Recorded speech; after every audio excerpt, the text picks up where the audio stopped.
ম্যাচের আগেই ফলাফল ফাঁস, পর্তুগাল নাকি ক্রোয়েশিয়া। ফুটবল বিশ্বকাপ 2026-এ নকআউট ম্যাচে জিতবে কে? ভবিষ্যৎবাণী করল জ্যোতিষীটিয়া।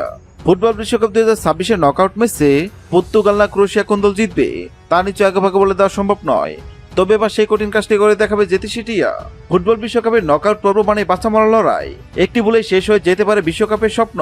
এমন এক হাই ভোল্টেজ ম্যাচে 3 জুলাই বাংলাদেশ সময় ভোর 5টায় মুখোমুখি হবে ইউরোপের দুই শক্তিশালী দল পর্তুগাল ও ক্রোয়েশিয়া। কে গ্রুপে পর্তুগাল 1 জয় ও 2 ড্রয়ে 5 পয়েন্ট নিয়ে নকআউট পর্বে জায়গা করে নিয়েছে। অন্যদিকে এল গ্রুপে ক্রোয়েশিয়া 2টি জয় তুলে নিয়ে ইংল্যান্ডের পর রানার্স আপ হয়ে নকআউট নিশ্চিত করেছে। দুই দলের অতীত পরিসংখ্যান বলছে আন্তর্জাতিক ফুটবলে এখন পর্যন্ত 8 বার মুখোমুখি হয়েছে তারা। এর মধ্যে 6টি ম্যাচে জিতেছে পর্তুগাল, একটিতে জিতেছে ক্রোয়েশিয়া এবং একটি ম্যাচ ড্র হয়েছে। তাই পরিসংখ্যান কিছুটা পর্তুগালের পক্ষে থাকলেও নকআউটের মঞ্চে অতীতের হিসাব খুব একটা কাজে আসে না। বিশ্বকাপ ইতিহাসে এখনো কোনো দলের শিরোপা জিততে পারেনি। আর এবারে দুই দলের মধ্যে নকআউট ম্যাচ জিতবে কোন দল তা নিয়ে ভক্ত সমর্থকদের মনোত্তেজনা শেষ নেই।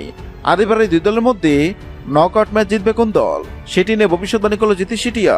জ্যোতিষীটিয়ার সামনে পর্তুগাল ও ক্রোয়েশিয়ার পতাকা রাখা হয় আর জ্যোতিষীটিয়া পর্তুগালের পতাকা তুলে এবং এটাও জানিয়ে দেয় ফুটবল বিশ্বকাপ 2026-এর নকআউট ম্যাচ জিতবে পর্তুগাল। হ্যাঁ দর্শক, আপনাদের বলছে আপনাদের মনে হয় ফুটবল বিশ্বকাপ 2026-এর নকআউট ম্যাচে পর্তুগাল নাকি ক্রোয়েশিয়া কোন দল জিতবে অবশ্যই কমেন্ট করে জানাবেন। ভিডিওটি ভালো লাগলে লাইক দিবেন এবং সাবস্ক্রাইব আমাদের চ্যানেলের সঙ্গে থাকবেন। ভিডিওটি দেখার জন্য আপনাকে অসংখ্য ধন্যবাদ।